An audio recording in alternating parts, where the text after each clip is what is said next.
Hello friends, welcome to back my channel. मेरे channel पर आपका एक बार फिर से स्वागत है। दोस्तों, आज हम पॉलिटिकल का चैप्टर 4 सत्ता के वैकल्पिक केंद्र के बारे में पढ़ेंगे। इस चैप्टर में मुख्य रूप से हमें 4 चीज़ें पढ़नी हैं। एक तो जब द्वितीय विश्व युद्ध ख़त्म हो गया था, उसके बाद शीत युद्ध का दौर भी ख़त्म हो गया था, तो कुछ संगठन बने थे, जैसे यूरोपीय संघ, आसियान और चीन, भारत। इनके बारे में जो वैकल्पिक देश थे, यानी कि जो सत्ता के वैकल्पिक देश थे, उनके बारे में हम इस चैप्टर में पढ़ेंगे। तो सबसे पहले इसका परिचय देखिए। 1990 के दशक के शुरू में विश्व राजनीति में दो ध्रुवीय व्यवस्था के टूटने के बाद यह स्पष्ट हो गया था, यानी कि यह समझ में आ गया था कि राजनीतिक और आर्थिक सत्ता के वैकल्पिक केंद्र कुछ हद तक अमेरिका के प्रभुत्व को सीमित करेंगे। यानी कि अमेरिका को टक्कर देने वाले कुछ ऐसे देश थे यूरोप के, जो कि अमेरिका को आर्थिक और राजनीतिक रूप से टक्कर दे सके। तो ये समझ में आ गया था। यूरोप में यूरोपीय संघ और आसियान दोनों ने ही अपने अपने इलाके में चलने वाली ऐतिहासिक दुश्मनियों और कमजोरियों का क्षेत्रीय स्तर पर समाधान ढूंढा। दो संघ थे, कौन से? एक यूरोपीय संघ और एक आसियान। इन दोनों के बारे में हम इस चैप्टर में पढ़ने वाले हैं। चीन के आर्थिक उभार ने विश्व राजनीति पर काफ़ी नाटकीय प्रभाव डाला, यानी कि चीन भी इस समय उभर रहा था, उभरती हुई शक्ति थी वो, इसलिए उसने भी इस पर प्रभाव डाला। सबसे पहला जो हमारा टॉपिक है वो है यूरोपीय संघ। यूरोपीय संघ के बारे में हम पढ़ने वाले हैं। दूसरे विश्व युद्ध ने उन अनेक मान्यताओं को और व्यवस्थाओं को ध्वस्त कर दिया जिसके आधार पर यूरोपीय देशों के आपसी संबंध बने थे। यानी कि जो यूरोपीय देशों के बीच जो संबंध थे, द्वितीय विश्व युद्ध के बाद वो दो भागों में टूट चुके थे। यानी कि एक तो रूस की तरफ जाने वाले देश पूर्व के, और एक पश्चिमी यूरोप के जाने वाले देश अमेरिका की तरफ चले गए थे। यानी कि दो भागों में यूरोप बढ़ चुका था, लेकिन वापस जब सोवियत संघ का विघटन हुआ तो वापस वो देश एक में ही हो गए, यानी पूरा यूरोप फिर एक हो गया। और इसलिए यूरोप में ने एक संघ बनाया जिसे यूरोपीय संघ कहा जाता है। अब आगे देखिए, 1945 तक यूरोपीय देशों ने अपनी अर्थव्यवस्थाओं की बर्बादी तो झेली ही, उन मान्यताओं और व्यवस्थाओं को ध्वस्त होते भी देख लिया जिन पर यूरोप खड़ा हुआ था। यानी कि 1945 तक यूरोपीय देश थे, सबसे ज़्यादा पता है आपको नुकसान यूरोपीय देशों को हुआ था, क्योंकि द्वितीय विश्व युद्ध में उनकी सबसे ज़्यादा भागीदारी थी। पूरे यूरोप के जितने देश थे वो द्वितीय विश्व युद्ध में शामिल थे, और सबसे ज़्यादा नुकसान होने हुए। सबसे ज़्यादा नुकसान जर्मनी को हुआ, लेकिन वो भी यूरोप में ही शामिल था। 1945 के बाद यूरोप के देशों में मेल मिलाप को शीत युद्ध से भी मदद मिली। यानी कि यूरोप हमेशा से एक रहा है, पूरा यूरोप हमेशा से एक मेल मिलाप में रहा है, इसलिए उसे शीत युद्ध में भी मदद मिली है। अमेरिका ने यूरोप की अर्थव्यवस्था के पुनर्गठन के लिए ज़बरदस्त मदद की। यानी कि जब द्वितीय विश्व युद्ध समाप्त हुआ तो उसके बाद अमेरिका ने बहुत सी आर्थिक मदद यूरोप को की। अमेरिका ने एक मार्शल योजना, यानी कि एक मार्शल योजना चलाई, जिसके तहत 1948 में यूरोपीय आर्थिक सहयोग संगठन की स्थापना की गई। अमेरिका ने यूरोप को बहुत सी आर्थिक पूंजी सहायता की, जिसे मार्शल योजना कहा जाता है। अगर आपसे पूछ लिया जाए कि मार्शल, एक मार्क्स में पूछा जा सकता है कि मार्शल योजना क्या है, तो आप इसे बता सकते हैं कि अमेरिका के द्वारा यूरोप को दी जाने वाली मदद को मार्शल योजना कहा गया, जिसके माध्यम से पश्चिमी यूरोप के देशों को आर्थिक मदद दी गई। जो पश्चिम के यूरोप के, यानी कि यूरोप दो भागों में बढ़ चुका था, एक पूर्वी यूरोप जो सोवियत संघ में शामिल था, एक पश्चिमी यूरोप जो अमेरिका में शामिल था। पश्चिमी यूरोप को तो मदद दी गई, लेकिन पूर्वी यूरोप को कोई मदद नहीं मिली। यह एक ऐसा मंच बन गया जिसके माध्यम से पश्चिमी यूरोप के देशों ने व्यापार और आर्थिक मामले में एक दूसरे की मदद शुरू की। यानी कि इस मंच के द्वारा यूरोप के जो देश थे उन्होंने व्यापार और आर्थिक मामले में एक दूसरे की मदद की। यानी कि जर्मनी ब्रिटेन की मदद करता, ब्रिटेन जर्मनी की, फ्रांस की, ऐसे सब एक दूसरे की मदद करते, यानी मिलजुल कर यूरोप रहता था। इसके परिणाम स्वरूप 1957 में यूरोपियन इकोनॉमिक कम्युनिटी का गठन हुआ, यानी कि यूरोपीय आर्थिक कम्युनिटी का गठन हुआ। डेट आपको याद रखनी है, 1957। यूरोपीय संघ का आर्थिक, राजनीतिक, कूटनीतिक तथा सैनिक प्रभाव बहुत ज़बरदस्त है। यानी कि यूरोपीय जो संघ है, यानी कि पूरा इसमें 12 देश शामिल है, उन देशों से मिलकर ये यूरोपीय संघ बना है। तो इसका आर्थिक, राजनीतिक और कूटनीतिक तथा सैनिक प्रभाव बहुत ज़बरदस्त है। यानी कि आर्थिक रूप से भी ये मजबूत है, राजनीतिक रूप से तो है ही, कूटनीतिक रूप से भी, सैनिक रूप से भी ये मजबूत है। 2005 में ये दुनिया की सबसे बड़ी अर्थव्यवस्था थी, यानी कि इसने अमेरिका को भी पीछे पछाड़ दिया था। लेकिन एक बात है, ये 12 देश मिलकर अमेरिका को पीछे पछाड़े हैं, अमेरिका अकेला है। और इसका सकल घरेलू उत्पादन 12,000 अरब डॉलर से भी ज़्यादा था। इसलिए तो कहा जाता है एकता में शक्ति होती है। इसकी आर्थिक शक्ति का प्रभाव इसके नज़दीकी देशों पर ही नहीं, बल्कि एशिया और अफ्रीका के दूर दराज के मुल्कों पर भी है। कि आर्थिक रूप से ये सभी देशों से व्यापार करता है और सभी देशों से ये लेन देन करता है। यह विश्व स्वास्थ्य संगठन जैसे अंतर्राष्ट्रीय व्यापार संगठनों के अंदर एक महत्वपूर्ण समूह के रूप में काम करता है। यूरोपीय संघ के 2 सदस्य देश ब्रिटेन और फ्रांस सुरक्षा परिषद के स्थायी सदस्य हैं, क्योंकि इन दोनों देशों के पास वीटो पावर है। अगर आपने ये वीटो पावर के बारे में आपको जानना है तो मैंने एक उस शीत युद्ध का दौर है उसमें ये बता रखा है वीटो पावर क्या है। आपको जानना है तो ये देख सकते हैं। वैसे नॉर्मल सा बता देता हूँ, ये केवल 5 देशों को मिली हुई ताकत है, जिससे कि वो किसी फैसले पर मतलब मंजूरी देने के लिए वो देरी कर सकते हैं, तो इसे वीटो पावर कहा जाता है। ये हमारे राष्ट्रपति के पास भी होती है। सैनिक ताकत के हिसाब से यूरोपीय संघ के पास दुनिया की दूसरी सबसे बड़ी सेना है, यानी कि अमेरिका के बाद दूसरे नंबर पर आने वाली सेना यूरोप के पास है। डेनमार्क और स्वीडन ने मास्ट्रिस्ट संधि और साझी यूरोपीय मुद्रा यूरो को मानने का प्रतिरोध किया। यानी कि यूरोपीय संघ ने एक बैठक बुलाई कि हमारी जो मुद्रा होगी वो यूरो होगी। इसमें सारे देश ने हाँ बोल दिया, लेकिन 2 देश डेनमार्क और स्वीडन जिन्होंने कहा कि हम यूरो को मानने से इनकार करते हैं, अतः हमारी मुद्रा हमारी देश की रहेगी, हम किसी और मुद्रा को नहीं मानते। तो ये आपको याद रखना है। आपसे पूछ लिया जाए कि किन 2 देशों ने यूरो मुद्रा को मानने से इनकार कर दिया, तो डेनमार्क और स्वीडन। अब सांगेन वीज़ा के बारे में देखिए। सबसे इम्पोर्टेंट क्वेश्चन मैं इस चैप्टर का बताऊं तो यही है। सांगेन वीज़ा देखिए क्या है, मैं आपको समझाता हूँ सिंपली। यूरोप के 12 देश है, आपको अगर 12 देश जाना हो तो आप क्या करेंगे, अलग अलग 12 देशों का वीज़ा लेंगे। लेकिन सांगेन वीज़ा एक ऐसा वीज़ा है, अगर आप सांगेन वीज़ा को प्राप्त कर लेते हैं तो आप बाकी के 11 देशों में भी आसानी से घूम सकते हैं। तो ये सांगेन वीज़ा कहलाता है। अब देखिए आसियान 1967, इसकी स्थापना 1967 हुई थी, इसलिए इसमें 1967 लिखा हुआ है। इसकी बैठक कहाँ हुई थी, बैंकॉक यानी कि थाईलैंड में।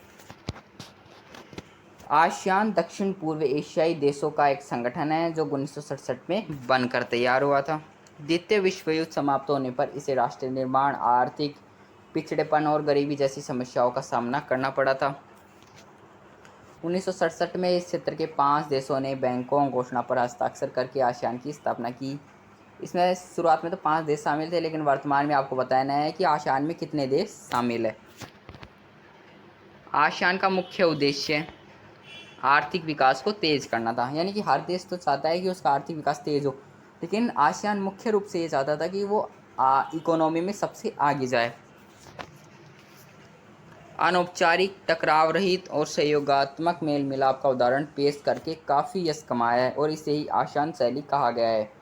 यानी कि आसियान में जो देशों का संगठन है उसने बहुत ही अपना नाम कमाया है। यानी कि वो आर्थिक रूप से सबसे तेज़ उभरती हुई शक्ति है, इसे आसियान शैली कहा जाता है।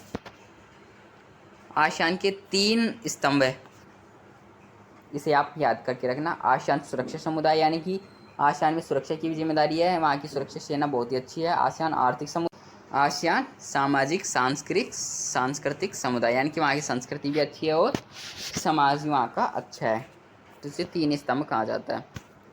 1944 में आसियान क्षेत्रीय मंच की 1994 में आसियान क्षेत्रीय मंच की स्थापना की गई थी। आसियान अलग है और आसियान क्षेत्र मंच अलग है, बच्चे इसमें कंफ्यूज होते हैं। तो आसियान की जो स्थापना थी वो 1967 में हुई थी और आसियान क्षेत्र मंच की 1994 में। भारत ने 2 आसियान सदस्यों सिंगापुर और थाईलैंड के साथ मुक्त व्यापार पर समझौता किया है।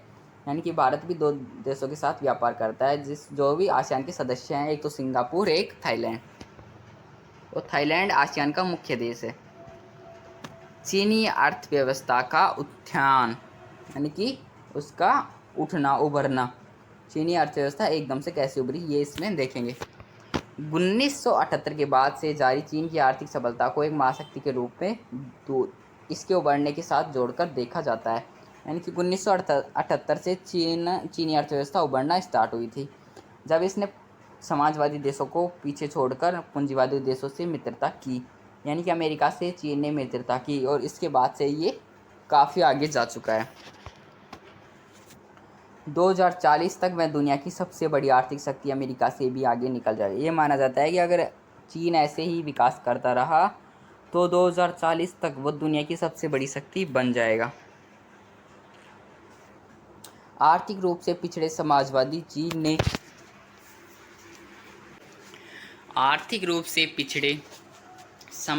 यानी कि कम्युनिस्ट चीन ने पूंजीवादी कैपिटल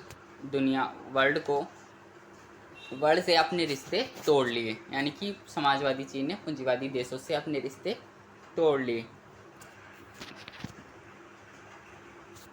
चीन ने 1972 में अमेरिका से संबंध बनाकर अपने राजनीतिक और आर्थिक एकांतवास को ख़त्म किया। यानी कि 1972 में चीन ने अमेरिका से संबंध बनाए और चीन 2001 में विश्व व्यापार संगठन में शामिल हो गया। 2001 में चीन विश्व व्यापार संगठन में भी शामिल हो गया था। अब देखिए इम्पोर्टेंट टॉपिक लास्ट, चीन के साथ भारत के संबंध कैसे हैं। आप सभी जानते हैं वर्तमान में चीन और भारत के संबंध कैसे हैं, लेकिन एक समय हुआ करता था जब ये नारा लगता था हिंदी चीनी भाई भाई। यानी कि उस टाइम चीन और भारत बहुत ही अच्छे मित्र थे। लेकिन ऐसा क्या हुआ 1962 के बाद, जब चीन और भारत में इतनी दुश्मनी, इतनी तनातनी हो गई कि वो तनातनी अभी तक भी चल रही है। पश्चिमी साम्राज्यवाद के उदय से पहले भारत तथा चीन एशिया की महाशक्ति थे। यानी कि पहले जब ये देश आज़ाद नहीं हुए थे तब भारत और चीन 2 ही महाशक्ति थे एशिया की। चीन का अपने आसपास के क्षेत्रों पर भी बहुत प्रभाव था। चीनी राजवंशों के लंबे शासन में मंगोलिया, कोरिया, हिंद चीन के कुछ क्षेत्र तथा तिब्बत इसकी अधीनता मानते रहे।